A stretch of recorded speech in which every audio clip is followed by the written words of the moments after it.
ప్రార్థన ఎందుకు చేయాలి? అసలు ఒక క్రైస్తవునికి ప్రార్థనా జీవితం అవసరమా అంటే ఖచ్చితంగా అవసరమే. ఎందుకంటే ప్రార్థన చేయని వారు తమ భవిష్యత్తును, సమస్యలను, పరిస్థితులను చూచి భయపడుతూ ఉంటారు. కానీ ప్రార్థించేవారు ధైర్యంగా ఉంటారు, భయపడరు. ఎందుకంటే నా దేవుడు నన్ను నడిపిస్తాడు అనే నమ్మకం వారికి ఉంటుంది.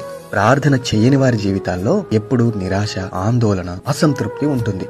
కానీ ప్రార్థించేవారు ఏ స్థితిలో అయినా సంతృప్తిని, సమాధానమును కలిగి జీవిస్తారు. ప్రార్థన చేయని వారికి నిరీక్షణ ఉండదు, ఆదరణ ఉండదు, కన్నీరు, కష్టాలతోనే కృంగిపోతూ ఉంటారు. కానీ ప్రార్థించేవారు దేవుని నుండి గొప్ప నిరీక్షణను, ఆదరణను మరియు తమ కష్ట సమయాలలో కూడా ఒక నూతనమైన బలమును పొందుకుంటూ ముందుకు కొనసాగగలుగుతారు. ప్రార్థించని వారి ఆత్మీయ జీవితము, వారి విశ్వాసము బలహీనపడుతూ ఉంటుంది. కానీ ప్రార్థించేవారు మరింత బలముగా దేవునిలో ఎదగగలుగుతారు. ప్రార్థించని వారు శోధనల్లో సులువుగా పడిపోతారు. శోధనలను ఎదుర్కొనే శక్తి వారిలో ఉండదు. కానీ ప్రార్థనా జీవితం కలిగిన వారు అంత త్వరగా పడిపోరు. శోధనలను ఎదుర్కొని జయించగలరు. ప్రార్థన లేని వారి సమస్యలకు పరిష్కారం దొరకదు. కానీ ప్రార్థించేవారు వారి ప్రతి సమస్యకు పరిష్కార మార్గాన్ని మరియు ఆ సమస్య నుండి తప్పింపబడే జ్ఞానాన్ని సరాసరి దేవుని వద్ద నుండి పొందగలుగుతారు. ప్రార్థన లేనివాడు బలహీనుడు, ప్రార్థించేవాడు శక్తిమంతుడు. ఇంకా చెప్పాలంటే